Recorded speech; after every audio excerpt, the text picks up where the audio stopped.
contrario, gracias a ustedes por la invitación en esta gran institución y sobre todo hablar sobre un tema muy importante referente a una alteración que pueden presentar los pequeñitos. Pongo algunos puntos claves que nos van a ayudar a guiarnos en este tema. El primero de ellos es, voy a manejar un término general referente a discapacidad para que nos vayamos centrando y aterrizando fundamentalmente en la intelectual.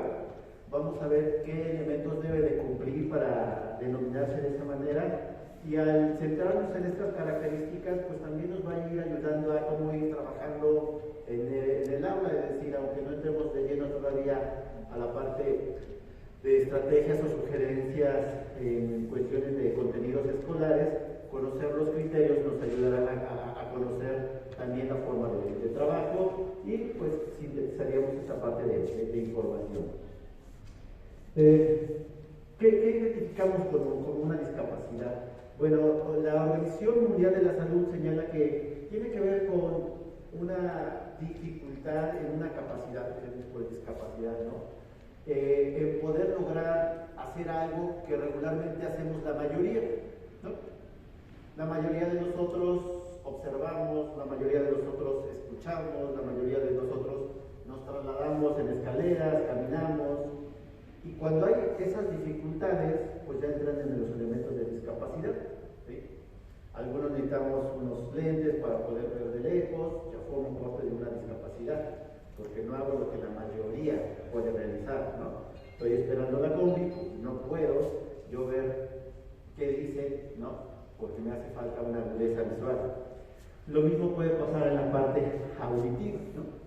Yo puedo seguir hablando bajito y la mayoría de nosotros podemos escuchar, habrá otros que no, necesitamos gritarles para que puedan escuchar. La parte de motora, los movimientos, ¿no? Podemos subir escaleras, bajar, algunos necesitarán un bastón, otros necesitarán algún tipo de ayuda, y eso forman parte de las discapacidades, ¿no? Es decir, no podemos hacer lo que la mayoría de las personas realizan. A veces es muy visible este tipo de discapacidad, ¿no? Alguien de discapacidad motora, si va en silla de ruedas, luego identificamos a ellos, ¿no? Otra persona con su bastón, con lentes, pues lo identificamos que hay una discapacidad visual. Acá la pregunta sería, ¿cómo identificamos a alguien que tiene una discapacidad intelectual? ¿No? ¿Por qué? Porque si yo voy al hospital y veo a alguien en silla de ruedas, alguien con un bastón, como comento, alguien con un auxiliar, algo en la orejita, pues me guía sobre que hay alguna dificultad para lograr estas habilidades perceptuales, sensoriales, pero en la cuestión intelectual, ¿cómo lo identificamos? Hay una carita determinada, hay una estatura, un color de piel. Es difícil, no se alcanza de esa manera. Como es intelectual, precisamente está dentro, mental, y no es observable regularmente físicamente, ¿sí? Yo en la parte clínica, pues vemos niños con discapacidad intelectual, 7, 8 añitos, pues se ve simpático el niño, bonachón, y hay algo en él a nivel intelectual. Hay otros que tienen algunos rasgos físicos, pero en realidad no hay un criterio externo que podamos checarlo, ¿no? Entonces, ¿cómo podríamos apoyarnos en esto para poder conocer? Bueno, como especialistas tenemos un manual de todas las alteraciones que podemos tener como seres humanos. Abarca adultos y todas las dificultades emocionales, de alimentación, todo lo que desean y quieren, ahí está escrito. En un capítulo habla sobre los trastornos del neurodesarrollo. ¿Qué quiere decir eso? Que son dificultades en partes del cerebro que hacen que no sigan las pautas que corresponden con la edad cronológica. A los 5 años tenemos que hacer algo, a los 7 años, a los 12, nos falla el lenguaje, pues los clasifica, los mete dentro de los trastornos de la comunicación, ¿sí? Algunos otros les cuesta leer, escribir, pues los encajona en los trastornos del aprendizaje. Y varios tipos de alteraciones que se pueden presentar en los pequeñitos ¿sí? No alcanzando habilidades que lo corresponden. Obviamente el que ahorita nos vamos a centrar es el primero, que se llama DI. ¿Por qué son trastornos del neurodesarrollo? Porque algo pasa en el cerebro, algo sucede en las estructuras cerebrales que no permiten tener habilidades que corresponden de acuerdo a la edad. Y no se ve reflejado en un movimiento regularmente, en una agudeza visual, en una agudeza auditiva, como las otras discapacidades. ¿Sí? ¿Cuáles serían los elementos claves? Bueno, el primero, hay una dificultad para poder desarrollar el pensamiento o el razonamiento. ¿Sí?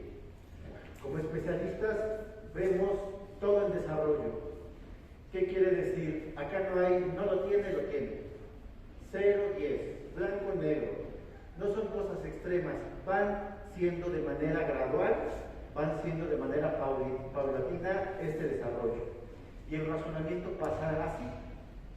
Hay un primer nivel de razonamiento que le llamamos concreto. ¿Qué quiere decir esto?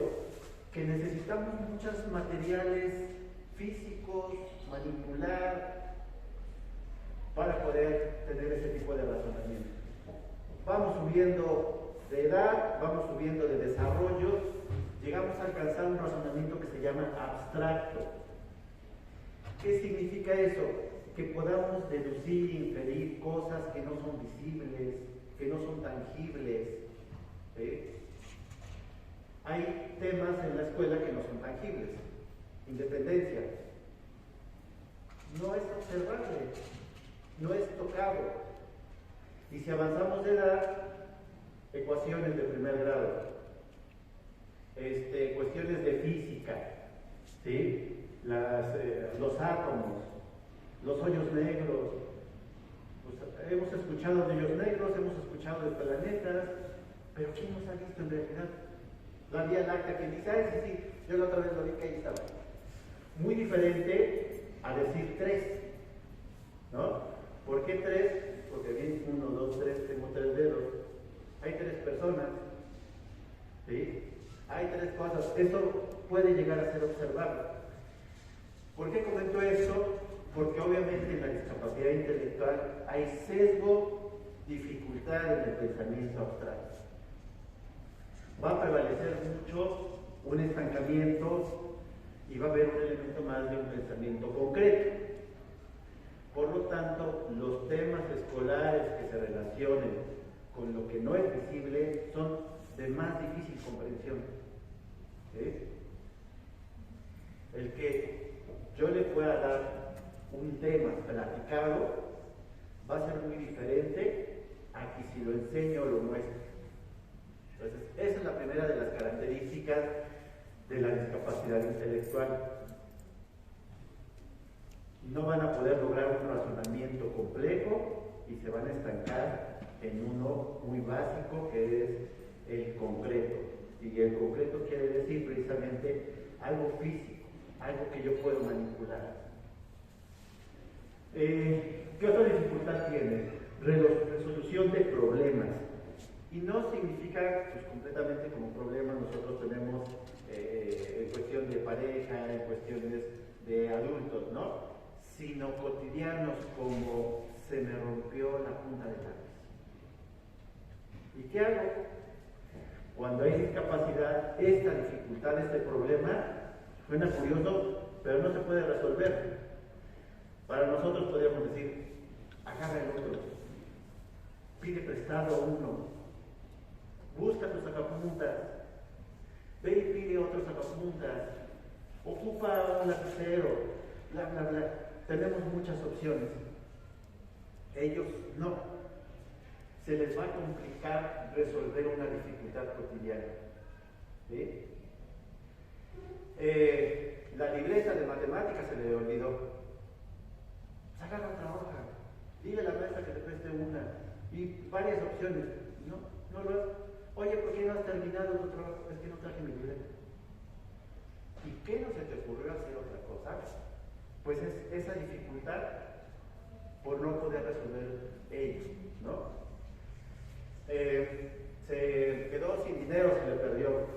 Para alguien que no hay con discapacidad intelectual, se acerca al compañerito y dice, oye, ¿me convidas? ¿Me prestas? ¿No? Maestra, me da 20 pesos, cuando venga mi mamá se los doy. La señora que vende las cosas, oiga, ¿me fías? No, el pequeñito con discapacidad intelectual se queda sin comer, porque no puede resolver una dificultad. ¿Sí? Entonces, esa es otra de las características. Planeación. ¿Qué quiere decir esto? Hay una secuencia de acciones para lograr una meta y que sean cumplidas. Un trabajo, mi tarea, tenemos que organizarnos para poder lograrlo. En estos pequeñitos les cuesta trabajo la planeación. Organizarse para poder hacer una actividad es difícil para ellos. Por lo tanto, hay que estarles mencionando, ya hiciste esto, ahora te toca esto y esto además. ¿Qué te hace falta? También tienes que realizar otra actividad. Nosotros tenemos una planeación y quiere decir que va una secuencia de acciones en el día. Terminamos esta plática y no decimos, pues sabemos algo, a ver qué pasa. ¿No? Ya tenemos muchas más actividades. En los niños con discapacidad intelectual no pasa ello. No tienen planeado su día, su semana, ¿no? Y eso obviamente complica que hagan actividades que esperamos que ellos lo puedan realizar o ejecutar. Memoria. La memoria, como comento, no significa que no esté o que esté, sino que no hay un desarrollo. Y cuando hay discapacidad intelectual, el almacenaje de la información que tengo que hacer es reducido. Y que después de horas o días, si pregunto sobre ello, ya no, ya se fue. Entonces yo puedo tener a un niño con discapacidad intelectual muy pequeñito de preescolar y decirle, oye, este es rojo. Ah, sí, rojo, rojo. Ah, ¿cómo se llama el rojo? Y a las 3 minutos, a las 3 horas, a los 3 días, ¿qué color es ese? Amarillo. No, rojo. Y podemos seguir así avanzando en edades hasta llegar a una adolescencia intermedia. Ya no es tanto ese nivel, pero la esencia de la memoria es, oye, lo que estudiamos, dímelo otra vez. ¿Cuáles eran las capitales de Europa? ¿Cuáles los elementos de la tabla periódica? ¿Ya no? La memoria se ve afectada. Lo que se supone que nos aprendimos se olvida o cuesta trabajo recuperar, o no es la cantidad amplia de acuerdo a la edad. Entonces, si nos damos cuenta, todos estos elementos ya tienen que ver precisamente con lo mental. Ya no es el ojito, el oído, el movimiento, sino cosas que procesamos en el cerebro. Y obviamente entran los conocimientos escolares. ¿Sí? Aprendizaje escolar, lectura, escritura, números. ¿Cómo me ayuda a mí, por ejemplo, como especialista, a ir armando este diagnóstico? Cantidades que deben de dominar de acuerdo a su edad no la tienen. Ya están para saber unidades y no las saben. Están en edad para saber centenas y no las dominan. Leyendo o escribiendo. 15 años, ya deben de estar en unidades de millón. Oye, escribe el 7.325, 80.203 y no lo logran hacer. Entonces les cuesta trabajo leer o escribir cantidades. ¿Qué más les cuesta trabajo? Realizar operaciones básicas, sobre todo multiplicaciones o divisiones, y más si son mentales. Puedo tener un niño con discapacidad intelectual, cuarto de primaria, hace una suma con decenas. ¿Por qué? Porque ocupa sus deditos, porque observa. Pero si le digo la misma operación en la cabeza, ya no. 23 más 12 en una hoja y ocupando dedos es diferente a hacer un cálculo mental. Y les va a costar trabajo esa parte de aprendizaje. En cuestiones de la lectoescritura, cambian letras, leen y no entienden lo que leyeron, leen muy lento de acuerdo a su edad, ya deben de estar en 50 palabras por minuto si leen 20, ya deben de estar leyendo una cantidad determinada por minuto y es inferior. Todo esto es importante tomar presente que se tiene que fusionar. Si uno está solamente, lo demás no necesariamente tiene que ser discapacidad intelectual. Es decir, dificultades en razonamiento, dificultades en memoria, dificultades en aprendizaje y todo lo que voy mencionando tiene que estar presente en el niño. ¿Qué se anexaría? La autonomía personal. ¿Y qué quiere decir eso? Pues hacer las cosas por ellos mismos. Si hablamos de un preescolar, pues que ella vaya al baño, por él solo, que se vista. Y un pequeñito con discapacidad intelectual le cuesta trabajo, no puede, ¿no? Se le tiene que estar diciendo, oye, ¿ya quieres ir al baño? Porque él le cuesta trabajo ir por sí solo, bajarse la prenda de vestir para que haga él hace la necesidad correspondida, ¿sí? Alimentación, y así puede irse escalando de acuerdo a las edades el valerse por ellos mismos, ¿no? Ya a 15 años, pues ideal que tú te puedas trasladar de la escuela a tu casa, del centro a algún lugar. Ellos no les cuesta trabajo, ¿por qué? Porque se pueden perder, se pueden ir para otro lado, tomar otra ruta, ¿sí? Entonces esa autonomía se ve afectada. Y responsabilidad social quiere decir ir delegándole cosas que pueden hacer. Hay jefes de grupo en las escuelas, salud. ¿Y por qué los agarramos? Pues porque tienen unas habilidades intelectuales. El niño con discapacidad intelectual no le vamos a poder decir, oye, mientras yo estoy haciendo esto o mientras tengo que salir, te fijas que no pueden asumir un cargo social. Si les cuesta trabajo ellos, pues mucho más el poder hacerse cargo de algunas actividades que tienen que ver con la pauta social, ¿no? Como un elemento de ello. Nosotros podemos decirle a un pequeñito, oye, ven con la maestra de punto y el papel, el documento, me lo traes, confiamos. Sabemos que tiene esa habilidad social para tenerlo. Pero alguien con discapacidad intelectual va a decir, ¿en qué salón? O cuando llegue el papel decimos, pues creo que está abogado o ya no sé dónde está. Todos estos elementos forman parte de la discapacidad intelectual. ¿Sí? ¿A qué se debe? Bueno, como veíamos, es una alteración del neurodesarrollo y la alteración más significativa es una parte del cerebro que está por la frente. Se llama prefrontal y sobre todo un área que se llama dorsolateral. ¿Qué quiere decir eso?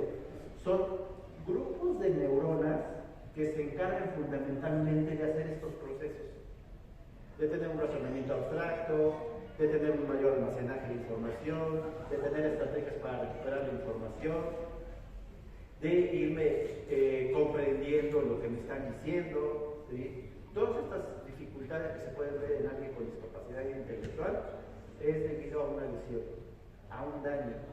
Por lo tanto, no es una cuestión de ganas, de querer, ¿sí? Sino de capacidades o de habilidades.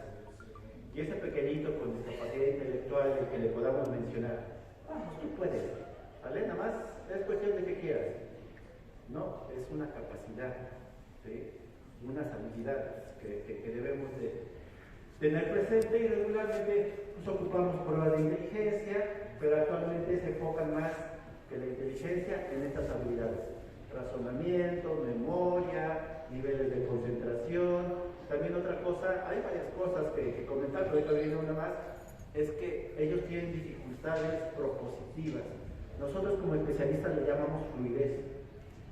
Yo como especialista le digo al pequeñito que creo que tiene discapacidad intelectual o valorarlo para descartar o confirmar, oye, quiero que me digas nombres de animales, quiero que me digas nombres de frutas. Y hay una cantidad que deben de tener de acuerdo a la edad y muchas otras cosas más. ¿Cuál es la esencia? Pues que vemos qué cantidad de palabras pueden decir. Un pequeñito de 6 años, sin dificultades en estos sectores cerebrales, sin un problema intelectual, ¿sí? Si les digo, oye, dime nombres de animales, perro, gato, chivo, vaca, león, y no está en ningún lugar, pero en su cabeza empieza a sacar ideas, ideas, ideas, ideas.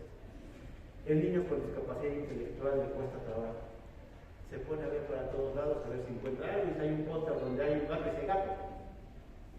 Y pasan 3, 5, 7 segundos y es perro. Y otros 3, 5, 7, gato. ¿Y qué quiero dar a entender con esto? Que como el cerebro no tiene una capacidad propositiva, son muy pasivos los pequeños.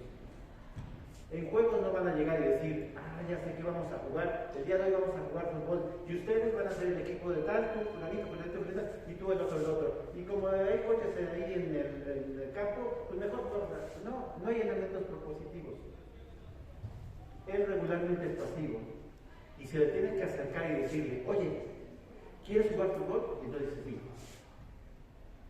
Pero él nos dice, voy a ser portero o delantero. Tenemos que decirle, tú te vas a quedar acá. Y si llega el otro, pateas. Entonces, son muy pasivos en lo cotidiano y en lo escolar.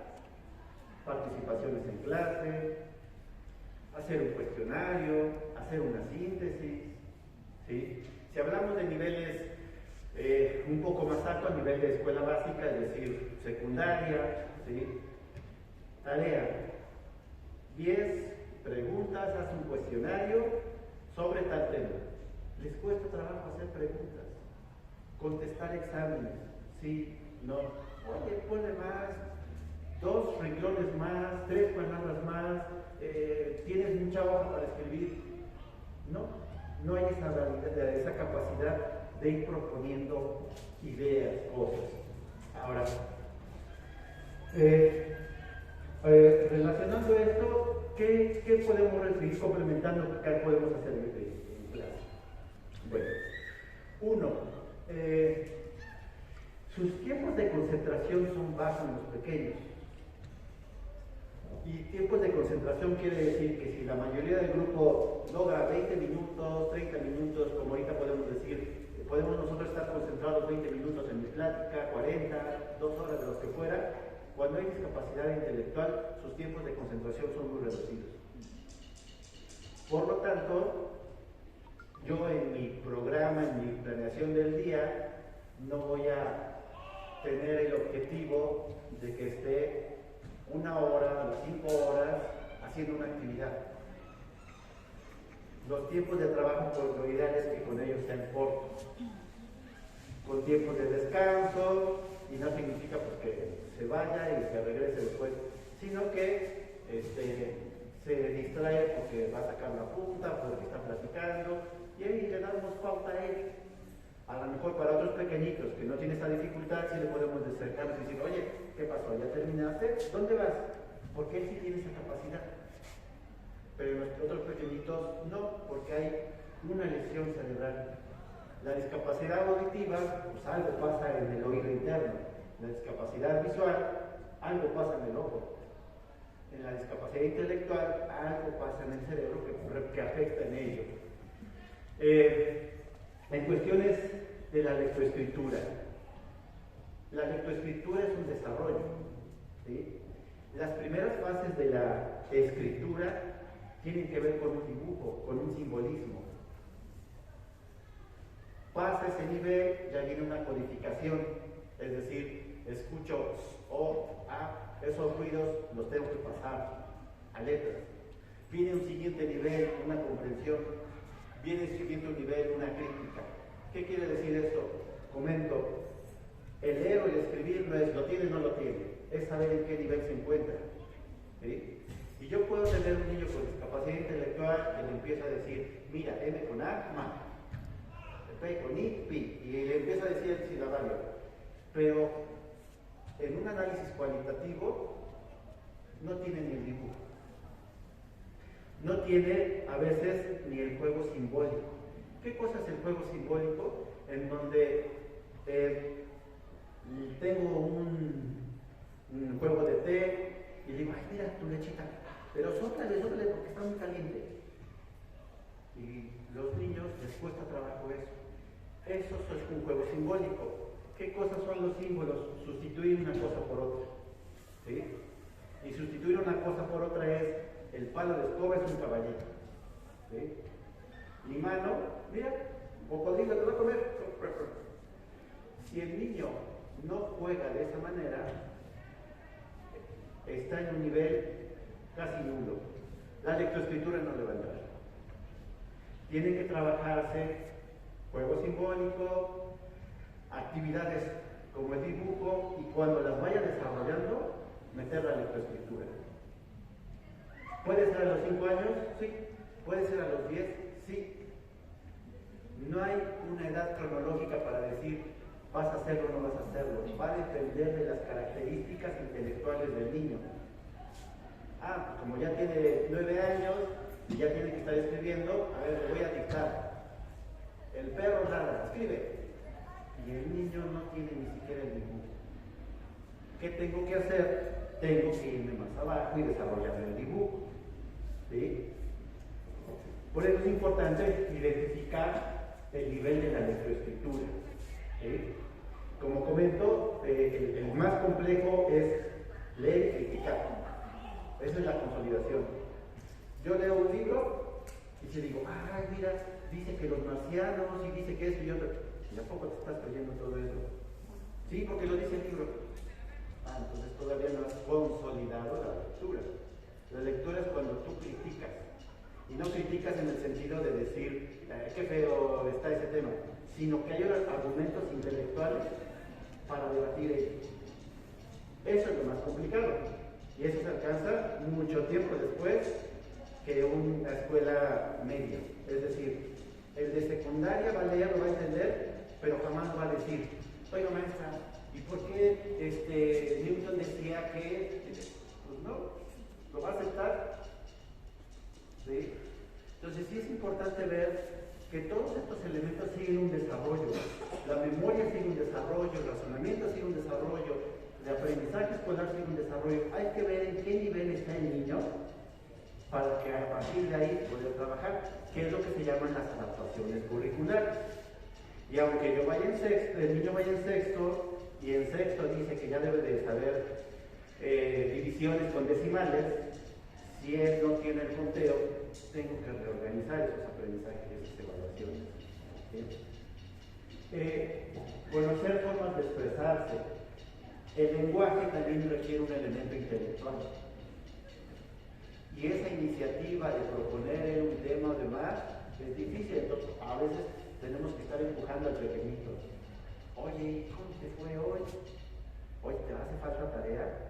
¿Qué más te hace falta? Creo que te hace falta eso. Es decir, como no hay una independencia, tenemos que estar a veces haciendo muchas cosas en conjunto. Y cosas en conjunto vas a veces a decir, saca tu lápiz. Porque si no le decimos al niño, no lo saca. Y pasan 20 minutos y los demás ya terminaron y él, es que no dijo que sacáramos el lápiz. Entonces, todos esos elementos están relacionados con una afectación a nivel cerebral. Cantidad de información a memorizar. Como comento, su memoria está afectada. ¿Cuántas va a aprender? 2 palabras, 2 elementos, 5 elementos, 7, y a partir de ahí se maneja qué cantidad de información le voy a dar. Como especialistas, ¿qué hacemos para valorar la memoria? Le podemos decir al pequeño, oye, yo te digo unos números y tú los dices. Por ejemplo, si te digo 3, pues dices 3. Y el niño dice, ok, muy bien. Oye, 5, y el niño dice 5. 2, 9, y el niño dice 2, 9. 8, 1, 3. ¿Cómo? Ya no puede manejar 3 elementos. 6, 1, 7. 7. Esto guía para saber qué tanta información le voy a dar. Es septiembre, es X fecha. Te tienes que aprender personajes de nuestra patria, ¿no? Independencia y demás.